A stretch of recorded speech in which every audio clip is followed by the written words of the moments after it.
दुष्ट देवताओं का कोई भी प्रस्ताव हमें स्वीकार नहीं। समुद्र मंथन का मत भी हमें स्वीकार नहीं।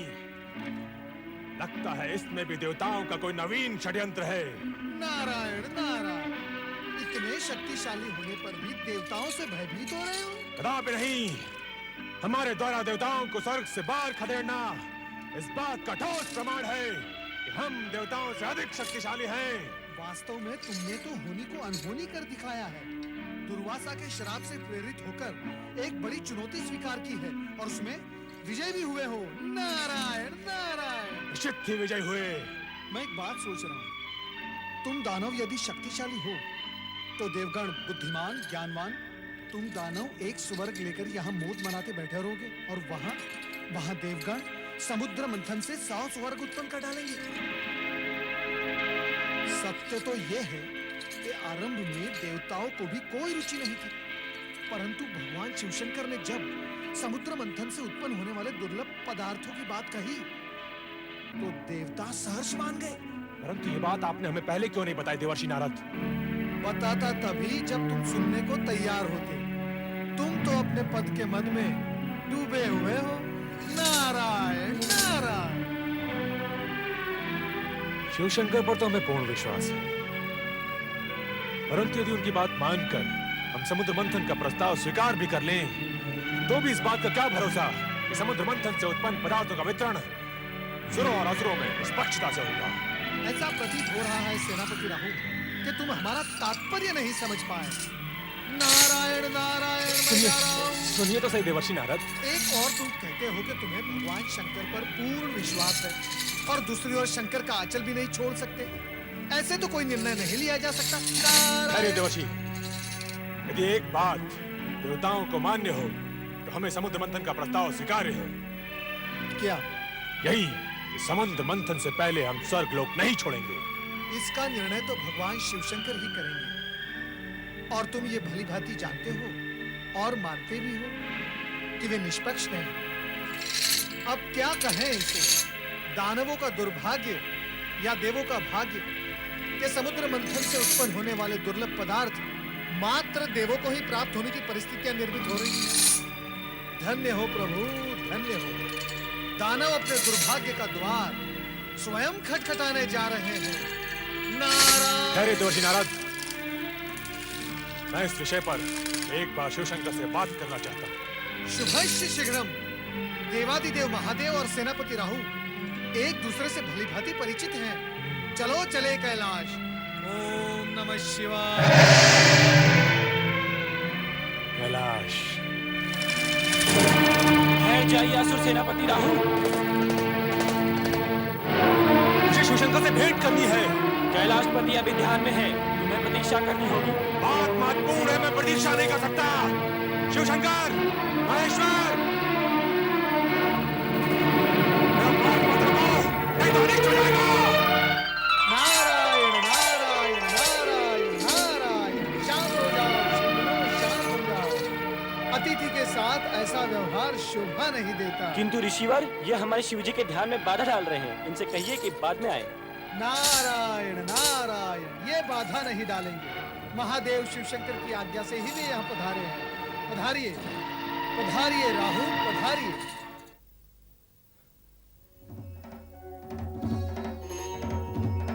नारायण नारायण। हे शिवशंकर, कैलाशपति। क्षमा करें प्रभु, आपके ध्यान में व्यवधान हुआ। असुर सेनापति राहु आपसे भेंट है तो यहाँ पधारे हैं। आपके गणों ने उन्हें रोकने का प्रयास किया, किंतु आओ राहु। प्रणाम शिवशंकर। हम जानते हैं तुम यहाँ अपने संदेह निवारण के लिए आए हो,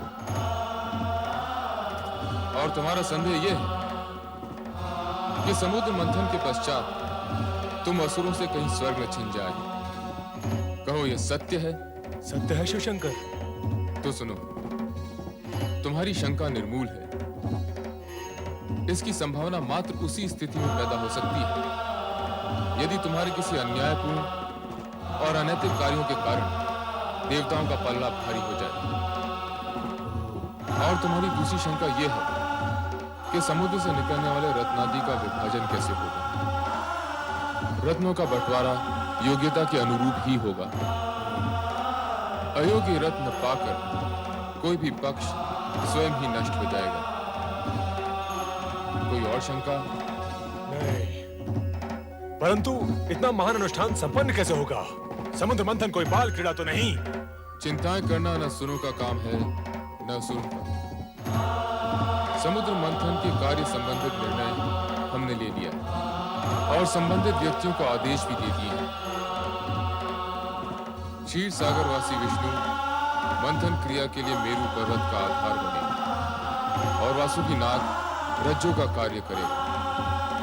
तुम जाकर दानवों को प्रेरित करो और शीघ्र ही समुद्र मंथन का कार्य प्रारंभ कराओ। जाओ। नारायण नारायण। शिवाज्ञा को शिरोधार्य कर दानवराज बलि से मंत्रणा करने के पश्चात शंकाशील सेनापति राहु शंका से उभरे और समुद्र मंथन के लिए तत्पर हुए। इसी प्रकार देवगण भी समुद्र तट पर आ पहुंचे, जहां मेरु पर्वत मथनी और वासुकी नाग रज्जू के रूप में उपस्थित थे।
वो इसलिए कि तुम पातालवासी हो।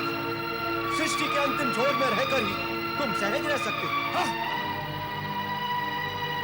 कान में कौन सा मंत्र फूंक रहे हो मुनिराज? मंत्र? नारायण नारायण। मैं तो देवताओं से ये कहना था, तुम चाहे अपनी जितनी भी प्रशंसा कर लो, परंतु असुरों के समक्ष शक्ति में तुम शून्य हो, शून्य। आग और विष बोलते हुए वासुकी का मुंह पकड़ना देवताओं के बस की बात नहीं। नारायण नारायण। बहुत प्रसन्न हुए कि आज देवताओं को उनकी हीनता का ज्ञान तो हुआ। तुमने हमें हीन कहा? तो सबसे पहले यही बात सिद्ध कर ली जाए कि कौन शक्तिशाली है और कौन नहीं।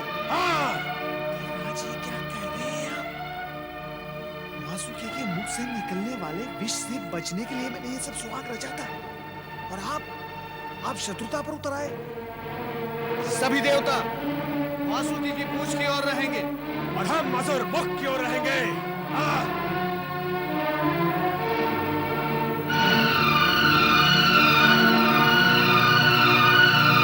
भगवान शिव शंकर की कृपा से समुद्र मंथन की आज्ञा पूर्व ही मिल गई है। शुभ कार्य में विलंब नहीं होना चाहिए, वो उचित नहीं। बोलिए भगवान शिव शंकर की जय। भगवान शिव शंकर की जय।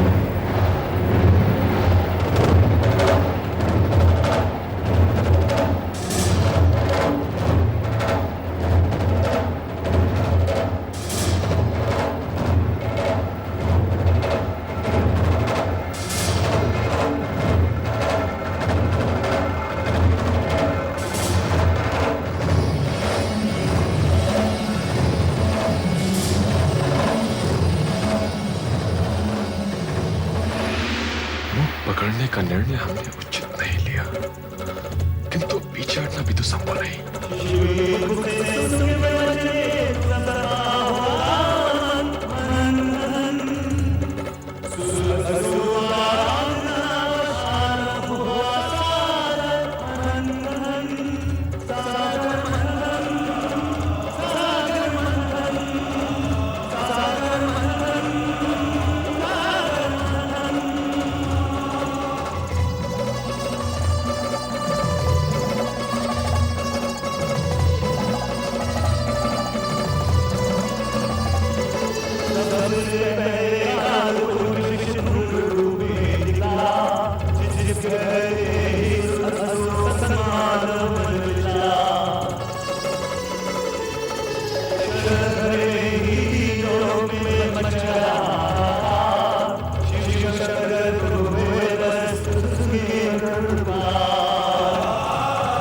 देवी सती, ये विष इस सृष्टि का नाश कर देगा।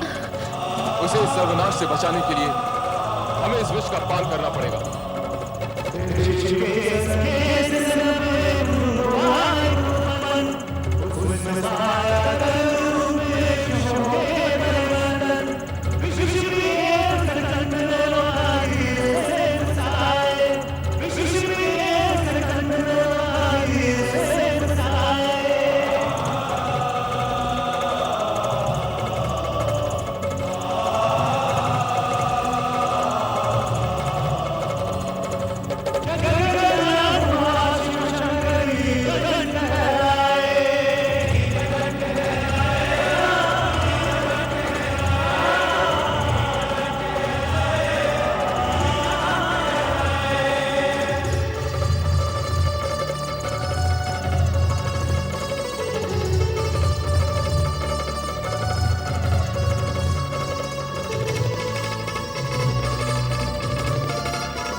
हे त्रिलोकीनाथ, कुछ कीजिए, अन्यथा अनर्थ हो जाएगा।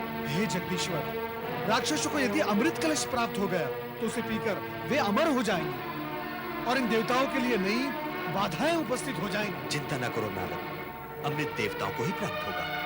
देवगणों से कहो कि वे पंक्ति में बैठ जाएं।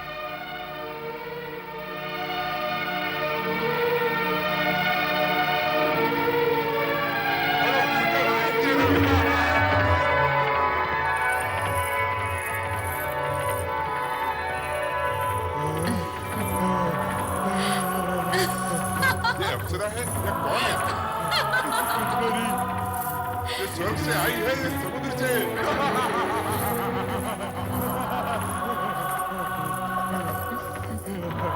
कहीं से भी आई हो, पहले अमृत पान तो कर ले। अरे अमृत पान तो बाद में करेंगे, पहले इसके रूप का मदिरा पान तो कर ले। रूप की रानी रूपमती, तुम कौन हो? कहाँ से आई हो? मैं कौन हूँ और कहाँ से आई हूँ? इन व्यर्थ के प्रश्नों में क्यों अपना समय नष्ट करते हो? सदगुरु, केवल इतना जानो कि मैं तुम्हारी हूँ, तुम्हारे लिए आई हूँ। तुम्हारे लिए आई हो? के महल की महारानी, ये तो बताओ यार, किस लिए आई हो? तुम सभी को अमृत पान करवाने, अमृत पान करवाने के पश्चात तुम्हें सौंदर्य पान करवाऊंगी।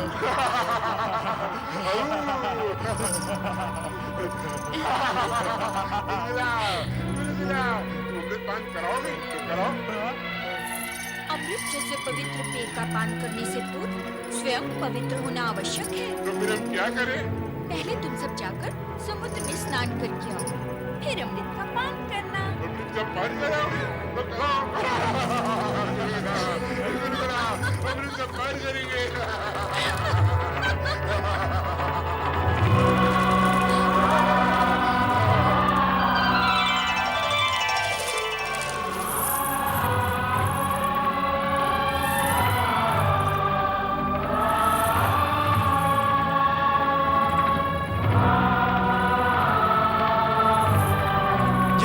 राक्षस है। हाँ, राक्षस है। हाँ, राक्षस है, राक्षस।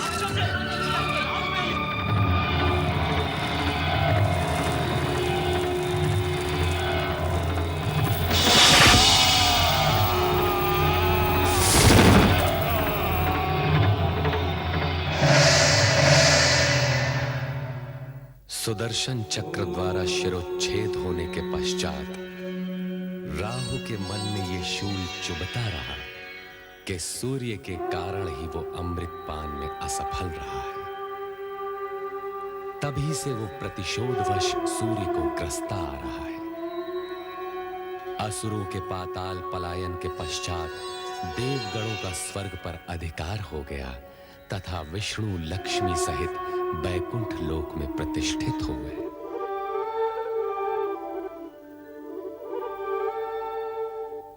हे जगदीश्वर श्री हरि, आपको पति के रूप में पाकर मैं धन्य हो गई। अब मेरे लिए क्या आज्ञा है स्वामी? हे महालक्ष्मी, तुम्हें समीप पाकर हम पूर्ण हुए। लक्ष्मी और नारायण को एक साथ देखने के लिए हमारे सारे भक्त लालायित हैं। मैं भी तो समुद्र के जल से आपके चरणों में आने की प्रतीक्षा कर रही थी स्वामी। इतने लंबे समय तक मुझे अपने से दूर क्यों रखा भला? हे महालक्ष्मी, हर कार्य पूर्व निर्धारित समय पर ही होता है। भगवान शिव की इच्छा अनुसार समुद्र मंथन जब होना था तब ही हुआ और हमें तुम प्राप्त हुई। नारायण नारायण। वैकुंठ में लक्ष्मी नारायण के प्रथम दर्शन करके आंखें धन्य हो गई। प्रणाम जगदीश्वर। प्रणाम माते। ये सृजनकर्ता ब्रह्मा जी के मानस पुत्र नारद है महादेवी, जो सारे सृष्टि में भ्रमण करते हुए भगवत भक्ति का प्रचार करते हैं। और अब मैं लक्ष्मी नारायण की भक्ति का प्रचार करूंगा। माता लक्ष्मी, आप तो धन वैभव की देवी हैं। आपके भक्तगण आपकी आराधना के बिना धन, धान्य और वैभव कैसे प्राप्त कर सकते हैं? नारद जी, हमारी इतनी प्रशंसा न कीजिए, कहीं हमें अभिमान हो गया तो? नारायण नारायण। जो स्वयं भगवान श्री हरि के चरणों में विराजमान हो, उसे तो अभिमान छू भी नहीं सकता माते। महादेवी, कितने चतुर हैं हमारे परम भक्त देव ऋषि। आपको अभिमान न हो, इसका प्रबंध इन्होंने अभी से ही कर दिया। ऐसा कहकर आप मुझे लज्जित न कीजिए प्रभु। मैं तो माता लक्ष्मी के चरणों की रज के समान हूँ। धन्य हो नारद। अब यह बताओ, तुम्हारे आने का प्रयोजन क्या है? प्रभु, आप मुझे प्रयोजन पूछकर लज्जित न कीजिए। माता लक्ष्मी, समुद्र मंथन के बाद प्रथम वैकुंठ पधारी हैं। आप दोनों के एक साथ दर्शन करने हेतु चला आया। नारद, आपको तो ज्ञात है कि हमसे किसी की भी मन की बात छुपी नहीं रहती। आप महालक्ष्मी के दर्शन के साथ साथ एक और भी प्रयोजन लेकर आए हैं। जब आपको सब कुछ ज्ञात है तो आप स्वयं ही बता दीजिए ना। कभी-कभी मैं अपने मन की बात भी नहीं समझ पाता। नारायण नारायण। ओम नमः शिवाय। भगवान शिव ने समुद्र मंथन से निकले विष का पान करके सृष्टि को नष्ट होने से बचा लिया। इसके लिए हमें उनका धन्यवाद व्यक्त करना है। क्यों देवऋषि? आप सत्य कह रहे हैं प्रभु। मैं अभी ब्रह्मलोक से चला आ रहा हूँ। परमपिता ब्रह्मदेव ने भी मुझसे यही कहा। उन्होंने ये भी कहा कि देवराज इंद्र सहित सभी देवता भगवान शिवशंकर के प्रति अपना आभार व्यक्त करने के लिए कैलाश की ओर प्रस्थान कर रहे हैं। तब तो हमें भी वहाँ प्रस्थान करना होगा। कैलाश में भगवान शिव तथा माता सती के दर्शन भी हो जाएंगे। यह तो अति उत्तम विचार है देवी। अब आप मेरे यहाँ आने का प्रयोजन समझ गए प्रभु। नारायण नारायण। सच पूछिए तो मैं आप दोनों को यहाँ से कैलाश ले जाने आया हूँ, परमपिता ब्रह्मदेव की आज्ञा से। आप तो सचमुच चतुर हैं नारद जी। प्रभु आपसे भली भांति परिचित हैं। तो चलो कैलाश चलते हैं। ओम नमः शिवाय, ओम नमः शिवाय, ओम नमः शिवाय, ओम नमः शिवाय, ओम नमः शिवाय, ओम नमः शिवाय, ओम नमः शिवाय, ओम नमः शिवाय, ओम नमः शिवाय, ओम नमः शिवाय, ओम नमः शिवाय, ओम नमः शिवाय, ओम नमः शिवाय, ओम नमः शिवाय, ओम नमः शिवाय, ओम नमः शिवाय, ओम नमः शिवाय, ओम नमः शिवाय। त्रिलोकीनाथ भगवान शिव शंकर की जय। चराचरपति देवादिदेव महादेव की जय। शक्ति रूपिणी देवी सती की जय। भूत भवन भगवान शिव शंकर की जय। हे सदाशिव, जन कल्याण के निमित्त आपने हलाल अपने कंठ में धारण करके सृष्टि के सभी प्राणियों की रक्षा की है। हम सभी की ओर से आपको कोटि कोटि नमन। ब्रह्मदेव, हमें श्री हरि विष्णु का आभार मानना होगा। इन्होंने पहले कश्यप फिर मोहिनी रूप धारण किया, राहु का वध किया और अमृत की रक्षा की। समुद्र मंथन के सफल आयोजन ने न्याय और नीति की सार्थकता सिद्ध कर दी है भोलेनाथ। देवताओं को स्वर्ग मिला और असुरों को उनके कर्मों का फल। श्री हरि, सबसे अधिक लाभ तो आपको हुआ है। भगवती लक्ष्मी जो आपको प्राप्त हो गई। देवी सती, सत्य तो ये है कि मुझे श्री हरि प्राप्त हुए। इनसे अधिक लाभ तो मुझे हुआ है। नारायण नारायण। लाभ हानि की इस चर्चा में इस सत्य को हम सब भूलते जा रहे हैं कि समुद्र मंथन का मूलभूत विचार परम पिता ब्रह्मा जी का था। माता सरस्वती की सुमधुर वीणा के झंकार से यदि परमपिता ब्रह्मा जी की सृजनशीलता जागृत न होती तो समुद्र मंथन ही न होता। बस नारद, बस अपनी मति की गति को मंद करो और विचार करो कि ब्रह्मदेव की प्रेरणा और श्री हरि विष्णु के सहयोग के उपरांत भी हलाहल विष के लिए समुचित निराकरण न निकलता तो समुद्र मंथन का प्रयोजन, उद्देश्य और समुद्र से प्राप्त अन्य रत्नों की क्या गति हुई होगी? माता सरस्वती, शिव के योगदान की श्रेष्ठता तो निर्विवाद है। अंत में संकट एवं विकट की स्थिति को भोलेनाथ ने ही संवारा है। देवराज, मेरी स्तुति करने की अपेक्षा समुद्र मंथन के आयोजन तथा संपूर्ण प्रक्रिया से कुछ संदेश ग्रहण करेंगे तो हमारी सफलता और मंथन का कार्य सार्थक होगा। अर्थात सद्गुण सुफल देते हैं और तमोगुण कुफल। असुरों ने शक्ति, सुविधा और साधन संपन्न होते हुए भी पराजय का मुंह देखा तथा देवगण विजयी हुए। भविष्य में सचेत व सावधान रहने की आवश्यकता है देवराज। स्वामी, आपके अंतिम शब्दों से तो ऐसा लगता है जैसे आप सबको विदा करने के इच्छुक हैं। किंतु मैंने तो भगवती लक्ष्मी को दृष्टि भरकर देखा है और ना ही देवी सरस्वती से कुछ चर्चा की है। नारायण नारायण। चर्चा? जब दो देवियां चर्चा करती हैं तो धरती में कंपन होने लगता है। यहाँ तो तीन तीन देवियां चर्चा करेंगी। नारायण नारायण। नारद, माता, अपनी वाणी पर विराम लगाओ। माता, यदि मैं अपनी वाणी पर विराम लगा दूंगा तो श्री हरि का जाप कैसे करूंगा? नारायण नारायण। देवर्षि, अब केवल नारायण के जाप से कार्य पूर्ण नहीं होगा, अब तो नारायणी का जाप भी करना होगा। नारायणी तो नारायण में समाई हुई है माता। क्यों माता लक्ष्मी, सत्य है ना? समुद्र मंथन की सफलता के लिए भगवान शंकर का आभार व्यक्त करने के लिए सभी देवगण कैलाश पर उपस्थित हुए। नीलकंठ भगवान शिव के हर कार्य में जगत का कल्याण ही निहित होता है और सृष्टिकर्ता के जगत में दक्ष प्रजापति की 27 कन्याएं अपने हित के निहित पूजा अर्चना पश्चात महल में प्रवेश करती हैं। आनंद आया।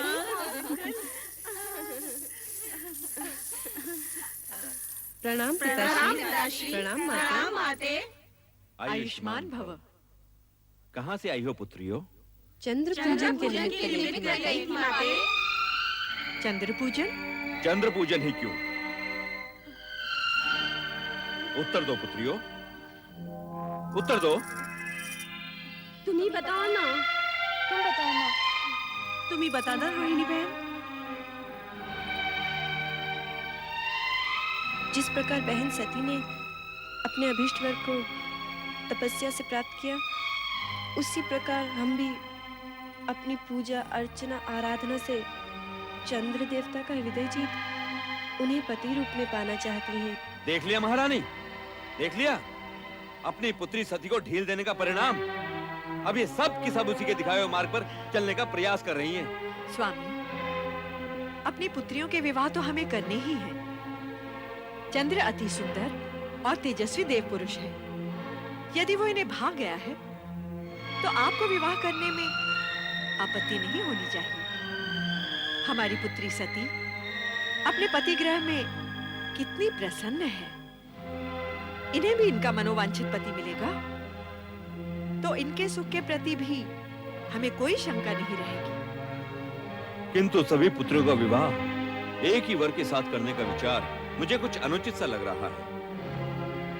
तुम किसी एक कन्या के विषय में कहो तो मैं चंद्र के माता पिता अत्रि और अनुसुईया के सम्मुख इसी क्षण विवाह का प्रस्ताव रखने को प्रस्तुत हूँ। पिता का कहना उचित है पुत्रियों। तुम में से किसी एक का विवाह ही चंद्र के साथ हो सकता है। किंतु हम सभी नक्षत्र कन्याएं हैं माते। हमारा जीवन चंद्र से जुड़ चुका है। हम में से कोई भी चंद्रदेव के बिना जीवित नहीं रह सकेगी। हम सबकी यही दशा है। ठीक है, मैं अत्रि आश्रम जाकर विवाह प्रस्ताव प्रस्तुत करता हूँ। आपके प्रस्ताव ने हमें धन्य कर दिया राजन। महिमाशाली राजा दक्ष प्रजापति की 27 पुत्रियां हमारी पुत्रवधुएं बनकर इस आश्रम की शोभा बढ़ाएंगी। ये हमारे लिए हर्ष और गौरव की बात है। गौरव तो आपने हमारा बढ़ाया ऋषिवर अत्रि जी। देवी अनुसुईया, हमारी पुत्रियों को चंद्र जैसा तेजस्वी पति और आप जैसे सात्विक मना सास ससुर मिले, ये उनके किन्हीं पुण्यों का ही प्रसाद है। अब आप आज्ञा दीजिए। विवाह का शुभ मुहूर्त निश्चित होते ही आपको सूचित करूंगा। जैसा आप उचित समझे। प्रणाम ऋषिवर। प्रणाम देवी अनुसुईया। प्रणाम।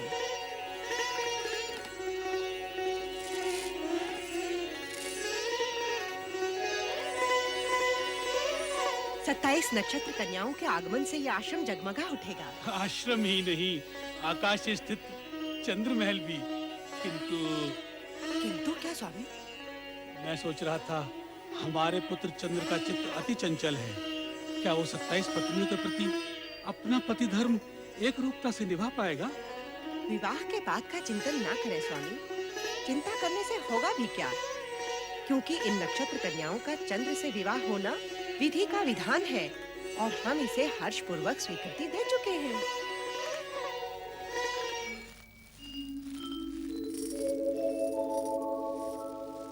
रूपोद्यान प्रफुल्ल प्राय कलिका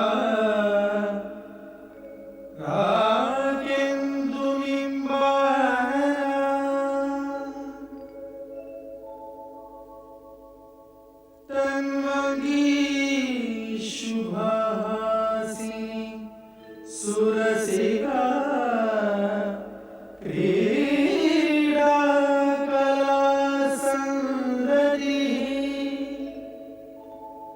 शोभा वारिधि सूर्यमयी लावण्य लीलामयी शंछाया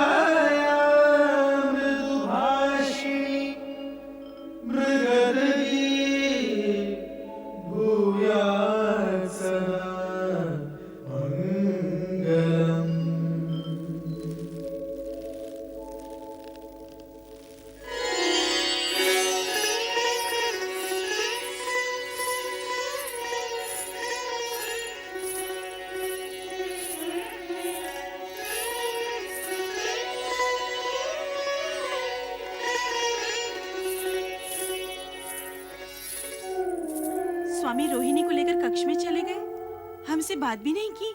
क्या हम बात करने के योग्य भी नहीं थे, जो हमें बिना कोई आदेश दिए चले गए?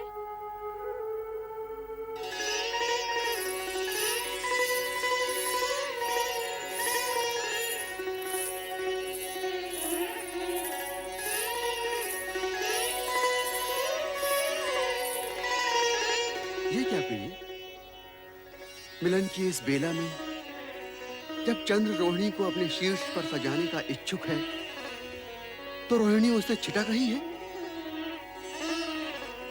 क्या हम तुम्हें प्रिय नहीं? आप जैसे सुदर्शन पति को पाने के पश्चात भला कौन पत्नी ये कहेगी? किंतु आपका प्रेम ग्रहण करते हुए मेरे मन में ऐसे भाव आ रहे हैं जैसे मैं अपनी बहनों का प्रेम अंश उनसे छीन रही हूँ। प्रिय, पत्नी होना एक धर्म है, प्रेमिका एक भाव। तुम्हारी बहनें मेरी पत्नी अवश्य हैं, परंतु मैं प्रेम केवल तुम ही से करता हूं। ये रात्रि की बेला बातों में व्यर्थ गंवाने के लिए नहीं है प्रिय। चलो विहार करें। अभी आपने कहा कि पत्नी होना एक धर्म है, इसी प्रकार पति होना भी एक धर्म है। और ये धर्म कहता है कि अपने प्रेम को सभी पत्नियों में समान रूप से वितरित किया जाए। किंतु आपने मेरी अन्य बहनों को प्रेम पिपासा में छोड़कर उचित नहीं किया। उनकी दशा उस चकोरी के समान हो गई है जो चंद्र के लिए हमेशा तड़पती रहती है। ऐसा प्रतीत होता है कि हम सबसे अधिक प्रेम स्वामी रोहिणी को ही करते हैं। विवाह 27 दक्ष पुत्रियों के साथ और प्रेम केवल एक के साथ, ये तो सर्वथा अन्याय है। हाँ, अन्याय है। ये अन्याय असहनीय है, दुखदायी है। क्या हमारा जीवन पति प्रेम पाने के लिए इसी प्रकार तड़पता रहेगा? नहीं, पति प्रेम पाने के लिए हमें कोई न कोई उपाय करना ही होगा, प्रयत्न करना ही होगा कि हम स्वामी के प्रेम पात्र बने, प्रेम पात्र अवश्य बने। तभी से तुम्हें प्राप्त करने की कामना में दग्ध हो रहा हूँ। जब तुम्हें प्रथम बार देखा था और अब जब हम मिलन के इतने निकट हैं, तो तुम तर्क पर तर्क की जा रही हो। मैंने तो केवल इतना कहा कि पति रूप में अपनी अन्य पत्नियों की उपेक्षा करना आपका धर्म नहीं है। प्रेम, धर्म, कर्म, जात, पात, रीति नीति कुछ नहीं जानता।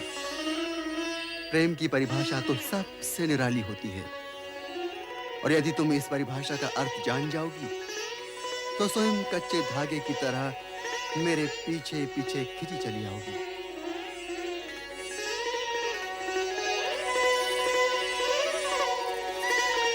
चंद्रदेव द्वारा अपनी अन्य पत्नियों से विमुखता और एकमात्र रोहिणी में आसक्ति एक प्रकार से कर्तव्य पर भावना की विजय है।